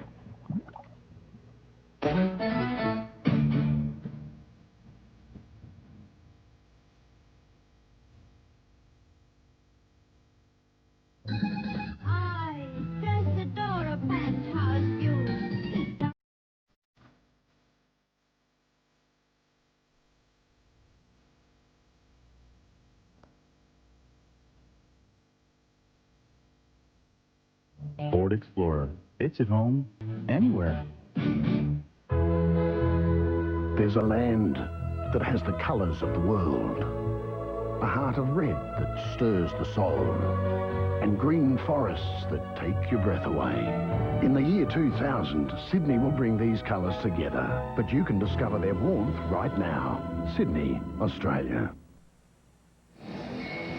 Well, Phil Jackson, in a unique contract circumstance, has a clause in his soon-to-expire contract which allows him to talk to any team not involved in the playoffs at this point. Of course, he could re-sign with Chicago. Where do things stand with Phil? We asked him about it. We're up 2-1 against Atlanta, and, you know, that's where my focus is right now, you know, trying to be straight ahead. It's real tough. I have to be honest that it's, you know, I'm caught in some very tempting things that are going on, but my focus has to be directly involved with the Bulls right now. Michael's, you know, at the edge of his career. He's talking about loyalty. Scotty's a free agent here next year. We're looking at what's going to happen with him. There's a lot of things that are pulling at the strings of unity in this ball club. And I feel if I join in that, you know, like disconnectedness that might happen, we might come apart if we don't really stay focused as to what our direction. Dennis, you know, doing whatever he's doing in the outside role has somehow rather pulled the cohesiveness that we've been able to build over the course of a year and a half or two. So we really need to pull it back together. Well, Phil Jackson mentioned that at this point in the series, it's 2-1 Chicago, and it's probably 2-1 that he stays in Chicago. Oh, Matt establishing the Kukoc odds.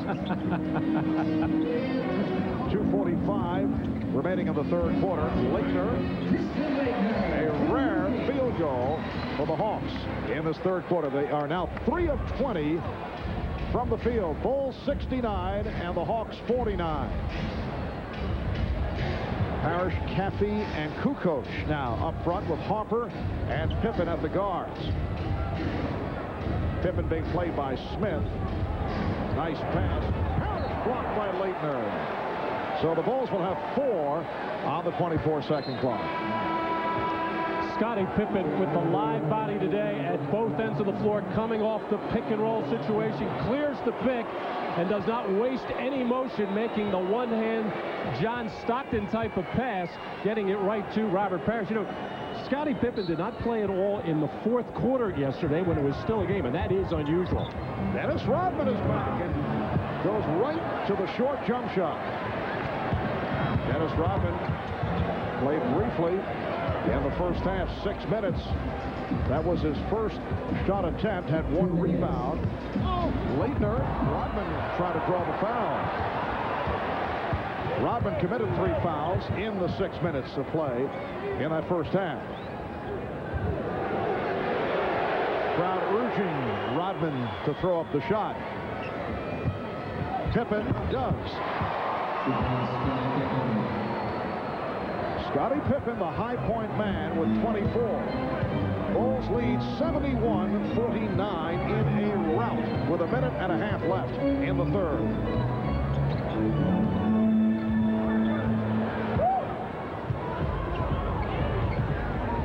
James tried to set up a pick and roll, and it did not work. Kukoc from Harper. It has all gone wrong in every phase of the game for the Atlanta Hawks. And Henry James, the only man back on defense because he was the closest to the ball, but the other 4 Hawks just stood in the backcourt and bent over, did not make any kind of effort to get back.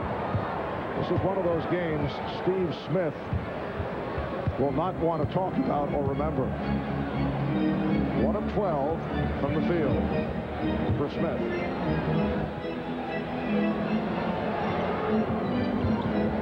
Shot clock at 7. Kukoc bottled up. Mutombo on the steal. Blaylock chased by Harper.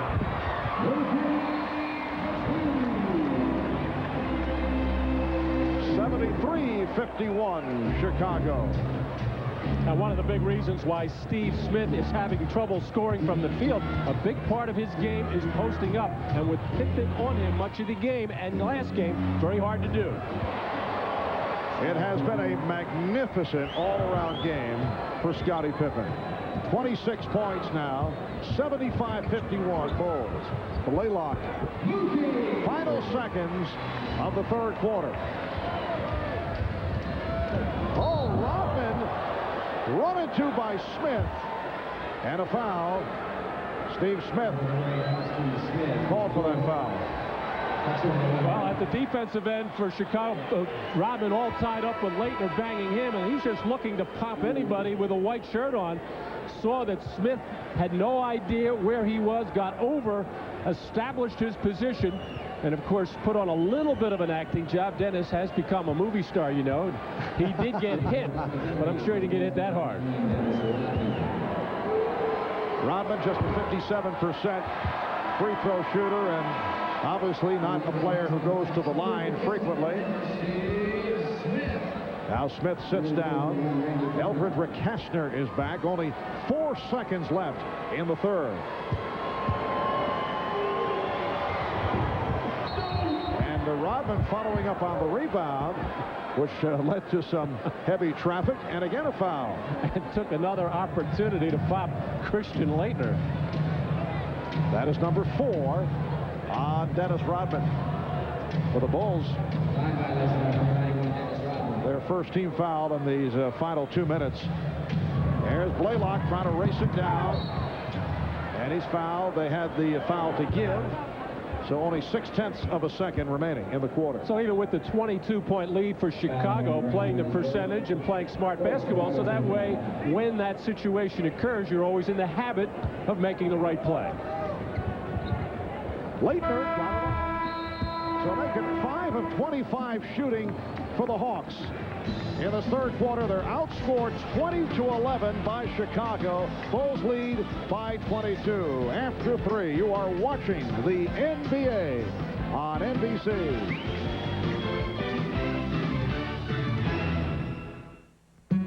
Your All-Stars, performing All-Star feats. The National Basketball Association may not be retransmitted, reproduced, or rebroadcast without the express written consent of the NBA. 16,000 plus at the Omni in Atlanta, but a good portion of this crowd has not enjoyed what they have seen. Chicago outscoring Atlanta 20-11 in the third. Bulls have had the big lead throughout and are up now 75-53 as this fourth quarter gets underway. It's almost as if the Bulls realized how good a defensive effort they played starting with the second half of yesterday's game, and came right into this one saying, hey, why don't we just keep doing the same thing? It seems to work. How about Steve Smith, who is sitting down now? Kessler hits a 3. Smith 1 for 12 today, and 1 for his last 19 going back to that second half yesterday. I wonder if he's ever had that kind of streak.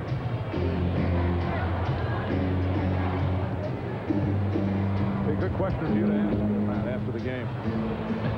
A 3-point attempt going astray, and back comes Rakastner. I want to ask him about the 1 assist. Yes, he did conclude the drought in that area. Mutombo coming up short. And Hugh Hollins with the call. That was last touched by Chicago. Off the back of the backboard. So fresh 24. Laettner, Mutombo, and James up front. Blaylock and Rakastner in the back. Rodman had words. Joe DeRosa calling double technicals. Well, they got involved earlier. Double technicals. Well, Dennis Rodman had been committing fouls, but no technicals to this point in an effort to box out Mutombo, getting that arm up, and then the little extra shove. And now the double technical fouls. That's the second time in this series these two have come together for double technicals. Last time, Rodman slapped away the finger, the wagging finger of Mutombo following a blocked shot. Minute and a half gone by in the fourth quarter. Hawks have come out with some energy. Laettner, it counts. No, it does not. At first, it appeared the indication was the basket would count, but it was before the shot attempt. Now Dennis Rodman hooking up with Christian Laettner, fouling as the arms and elbows get up. And I can tell Phil Jackson on the Chicago bench, he's talking to the referees, claiming that Dennis Rodman's getting elbow. But I think Phil is more concerned that Dennis might do something to ignite this Hawk team. Not that might do anything today, but might help them for the next game. And that's why he's going to the bench. Rodman picking up his 5th foul and replaced by Brian Williams.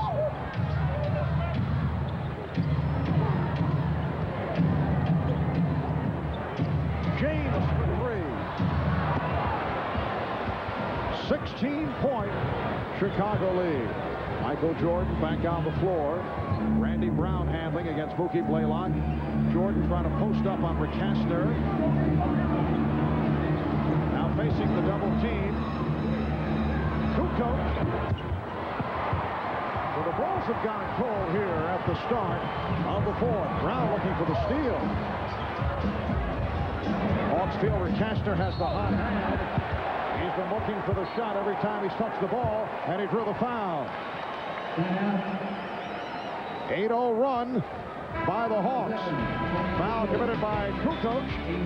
Timeout taken with 9:36 left in the 4th. The NBA playoffs continue. Next, and a classic moment of the NBA at 50.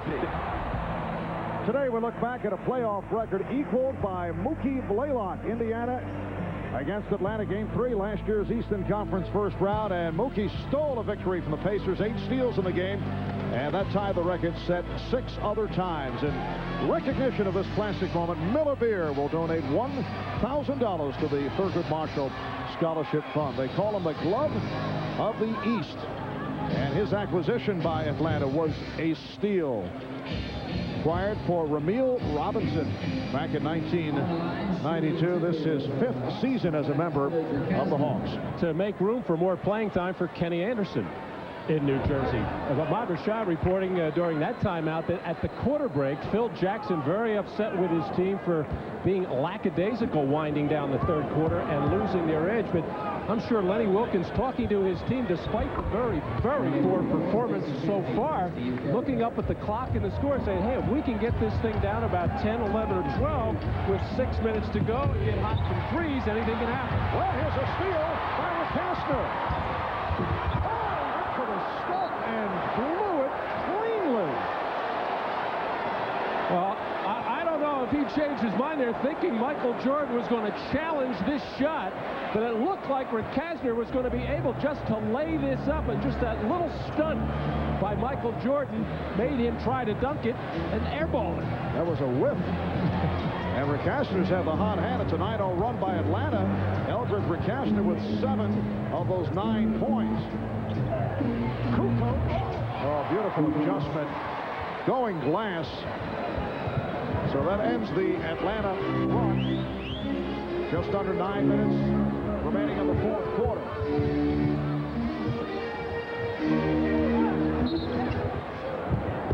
And a foul, a pushing foul. It is on Kukoc. That is his 2nd. Bulls lead 77-60. It's a non-shooting affair. And James puts it in play. Lenny Wilkens going with a couple of shooters, particularly with Steve Smith. He has James and Rickastner on the floor. And what that does is help spread the floor, because defensively you have to honor their capability from beyond the arc, and that could give a guy like Blaylock or Rickastner some driving to the basket opportunities. Brian Williams setting the pick. Michael Jordan does not use it. And a hand check foul. Basket will not count. Foul on James. Henry James telling Michael Jordan that it was not a foul. Michael disagreeing. That was a very light hand touch, if at all. Hand check. Forearm.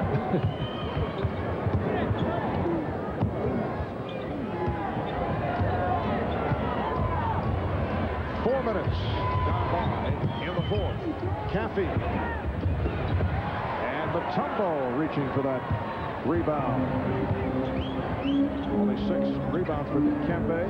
He's been in foul trouble throughout. Blaylock. Oh, wide open lane. and blew the layup.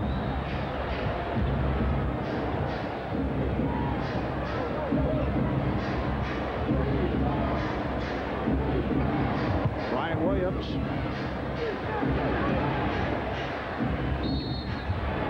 And now a 3-second violation. The Hawks felt should have been called earlier on Brian Williams. Well, the opening play of the game, Mookie Blaylock came down and drove right to the basket and almost missed the first shot of the game, but he got the lucky roll there. But this is just the kind of day it's been for the Atlanta Hawks and Mookie Blaylock. And that's just a little bit of a loss of concentration, taking his eye off the target. This is game 4 of the Eastern Conference semifinal series. Bulls hoping to go up 3-1. The Hawks would need a dramatic turn here in the fourth quarter to tie this series at 2. That's number 5 by Brian Williams. Game 5 at the United Center in Chicago on Tuesday. If necessary, game 6 in Atlanta on Thursday, and if necessary, game 7 back in Chicago on Sunday.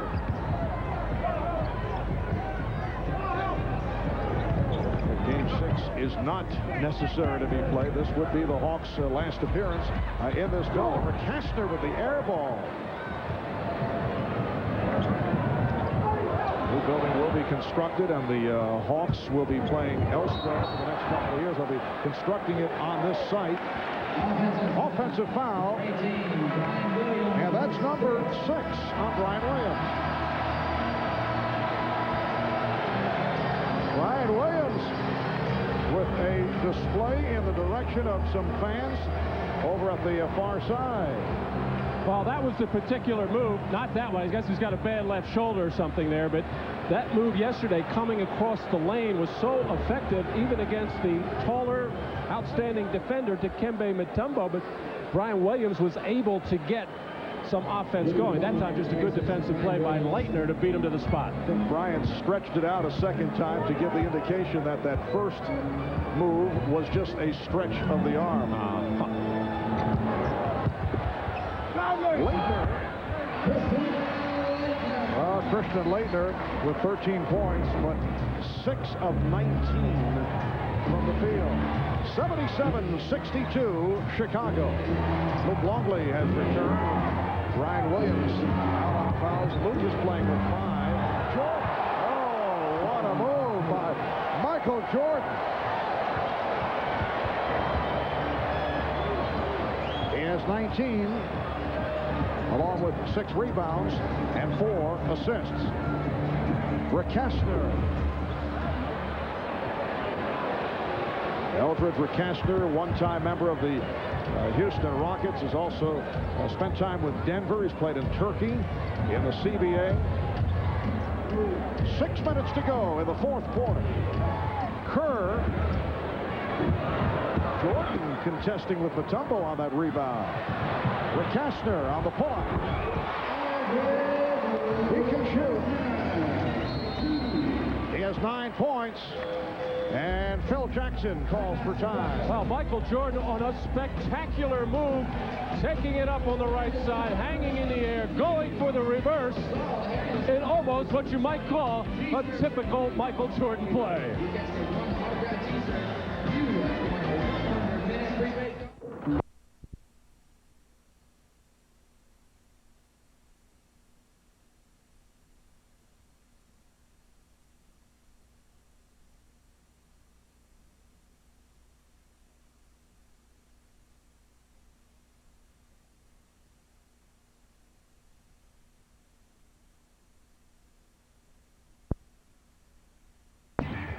To the outside. Eddie Jones.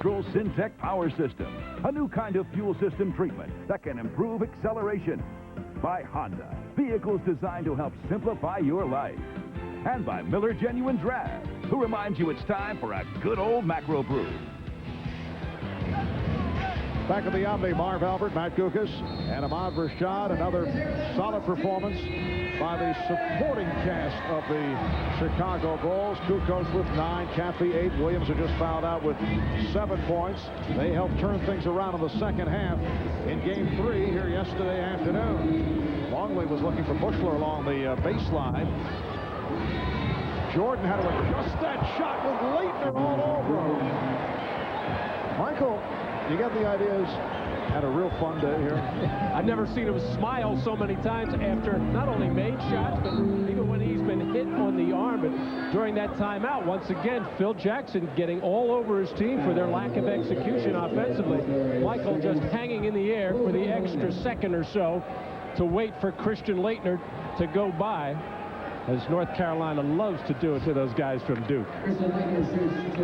Foul on Bushler, putting the Duke man, Christian Laettner, at the line. 14 points for Laettner. With about 6.5 minutes to go in this fourth quarter, the Hawks had 2 opportunities to cut the deficit from 15 to 13, and a missed dunk attempt by Eldridge Rakasner and a missed layup by Blaylock.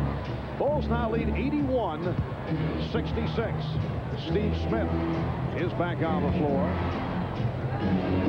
Lenny Wilkins going with the 3 guards, Smith, Rakasner, and Blaylock. Traveling violation.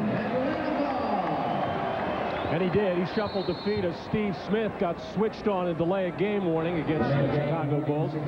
And by Steve Smith giving ground, not letting Luke Longley fall. Luke kept leaning back, trying to feel some defensive pressure. Never got it and shuffled the feet. Hawks have outscored the Bulls here in the fourth quarter, 13-6. But it has not mattered. Chicago able to maintain the commanding lead, up by 15. Jordan has a mismatch, wanted the ball against Blaylock. Pippen thought he was fouled.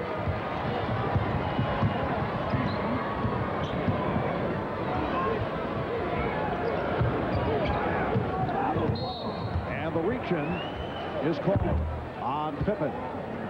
Bulls are over the foul limit.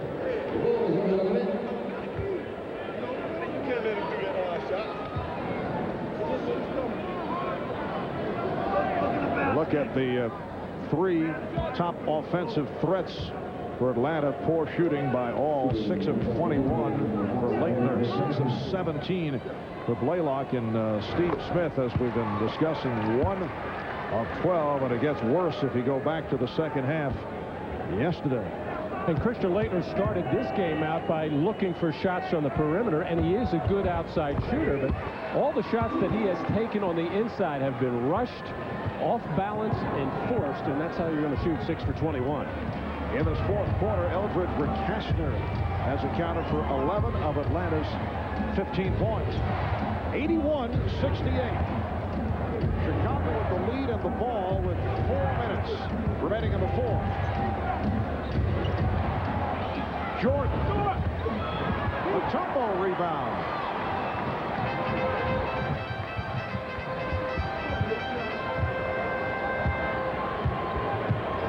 Smith putting the move on Bushler, and an illegal defense. Again, call on Chicago. That is their 4th violation.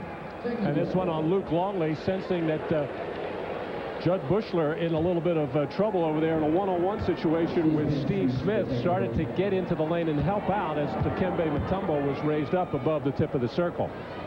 Well, Smith has maintained the good touch, though, at the foul line. He's now 10 of 11. And Ron Harper checking in. Returning for Chicago, number 9, Ron Harper, number 35, Jason Caffey. So Harper and Caffey replace Kerr and Bushler.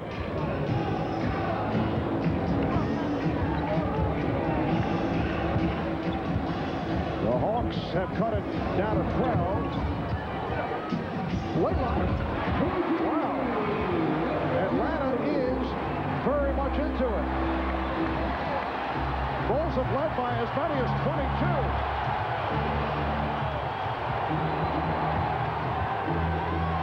Jordan. Rebound, Laettner. Coming up on 3 minutes remaining in the fourth quarter. Hawks have outscored the Bulls 18-6 here in the fourth. Shot clock at 6. Laettner. Rebound converted by Mutombo. And the Hawks have been in this situation before in a regular season game. about a month or so ago against the Orlando Magic, down by 16 with about a minute and a half to go, down by 10 with 48 seconds, coming back to force overtime.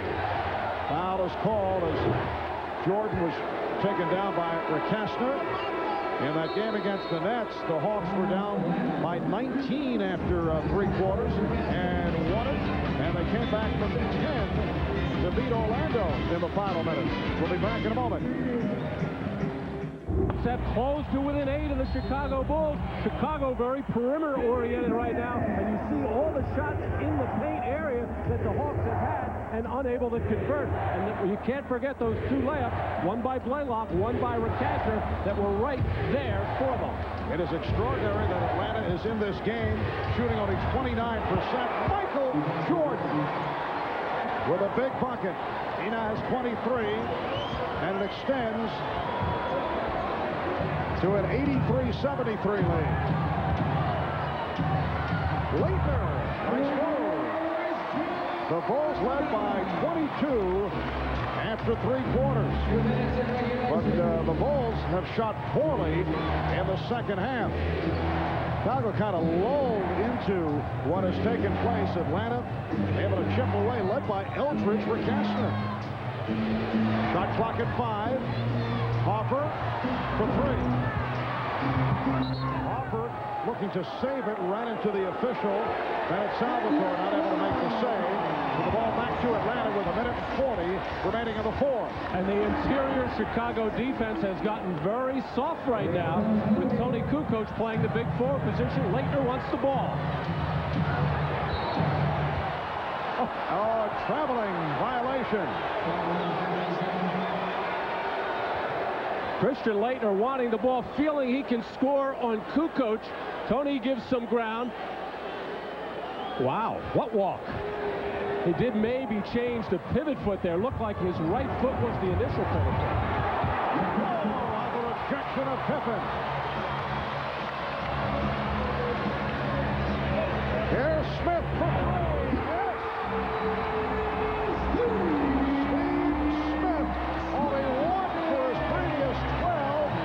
Yes. To bring the Hawks within 5. 1:10 remaining in the 4th quarter. Man of defense, Jordan in trouble. Hawks looking for a timeout. It's called a traveling violation. It's called by Hugh Hollins on Michael Jordan. Well, the Hawks have had fouls to give over the last minute or so they can afford to be very aggressive, to reach in there, try to get some steals, and if they don't get it, commit the foul. No harm done, but they were able to force the walk there. Imagine what the thoughts are of Phil Jackson and Michael Jordan. Laettner is able to hit. Some history of controversial calls made by Hugh Hollins against the Chicago Bulls. 3-point game. The Bulls led by as many as 22. And Laettner giving the foul. It is only the 13th foul. Now the first in the last 2 minutes. On Atlanta, the Bulls are already over the foul limit. And the Bulls take a timeout. 43 4/10 seconds to go in this 4th quarter. Atlanta has come storming back. They've outscored the Bulls in the 4th, 27-8. Scottie Pippen getting the driving opportunity, and no, Dikembe Mutombo knocking out his 3rd shot of the game, leading to the 3-point shot. Steve Smith, 2nd of the game, so a 5-point turnaround there, and there you see it, 83-80. Atlanta with a 16-2 run. They've outscored the Bulls 27-8. Oh, look out. Jordan taken down by Rakastner. Rakastner had his hand on the jersey of Jordan. Well, no surprise that Michael Jordan getting the ball in his hands, the head fake, getting Rakastner up in the air, and then had his move to the floor, pulled Jordan down on top of him. Lucky nobody was hurt there. Jordan only 1 of 3 at the line. Chicago with 2 timeouts and a 20. Atlanta with 3 left. Well, coming up next, except on the West Coast, a special all-new hour of Third Rock from the Sun. Then at 9, 8 Central, Jean-Claude Van Damme enforcing the laws of time. The network television premiere of Time Cop on NBC tonight. Phil Jackson making 2 defensive substitutions here, getting Ron Harper in for Steve Kerr, and then Judd Bushler in for Tony Kukoc, who had all kinds of trouble trying to guard Christian Laettner inside. Now, Judd Bushler is about 6'6", a tough defender, but that's a tough cover for him, trying to watch Laettner around the basket. So Jordan hits the clutch free throws, extending the Chicago lead to 5 points. With 40 seconds left in the fourth, Atlanta takes a timeout. Grant, it's time to look beyond basketball. I'm thinking made-for-TV drama. You want me to be just like Tommy, Dad, but I can only be Jake.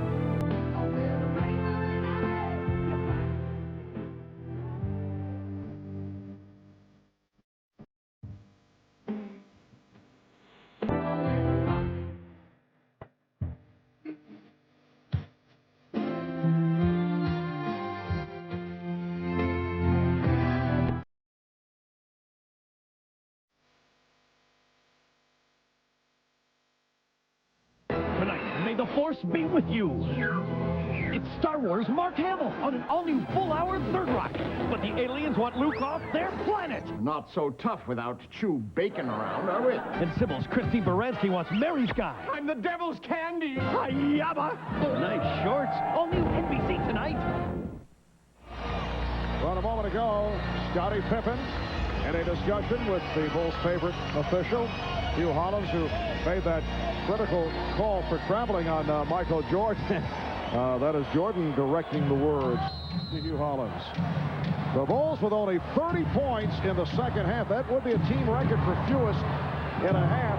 They lead by 5. We're down to 35 seconds remaining. Dennis Rodman is back in, got a piece of that ball, and then Harper fouled by Smith. Both clubs are over the limit. Matt, it appears to be one of those cases where the Chicago Bulls are up by 22 going to this fourth quarter, went to sleep. They were lulled by the ineffectiveness of the Atlanta Hawks. Not to give the Hawks proper credit, but I think they felt that the Hawks had I won't say quit the way Mutombo did yesterday, but perhaps phoned it in, thought it was all over. And then Laettner got hot. And the Hawks were able to chip away and made it a game down the stretch. Well, I think Phil Jackson definitely saw it coming at the end of the third quarter. He was constantly on his team to get them to keep playing their game. And what happens so much is you're always playing against your opponent. In many cases, a great team like Chicago, you have to play against yourself sometime. You have to forget about what the score is or what the other team. Just keep doing the right things. But on the other hand, Lenny Wilkins, I'm sure, was telling his team that just hang around. If we can cut it down. They miss a shot, we make a shot, who knows? So the Bulls lead by 7 with 30 and 4/10 seconds to go in this fourth quarter. We'll be back after these words from your local station. When a husband is separated from his pregnant wife. Overall, the Hawks 8 of 22 from three-point range, trailing by 7, 30 seconds to go.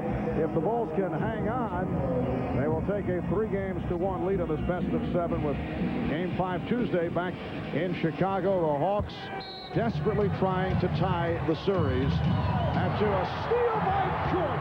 And Jordan extends to an 89-80 lead. 27 for Jordan. Blaylock for 3. So the Bulls will go up 3-1. The way this third quarter got underway, I should say the second half got underway, I don't think anyone thought that it would have been a battle down the stretch, but it turned out to be just that. Bulls led by 22 after 3. The Hawks close to 83-80 with 43 seconds left, but the Bulls with a rush able to pull it out, led by Jordan with 27 and Pippen with 26. Again, the final, Bulls 89, Hawks 80. Now, except on the West Coast, we take you directly to an all-new Third Rock from the Sun. The NBA.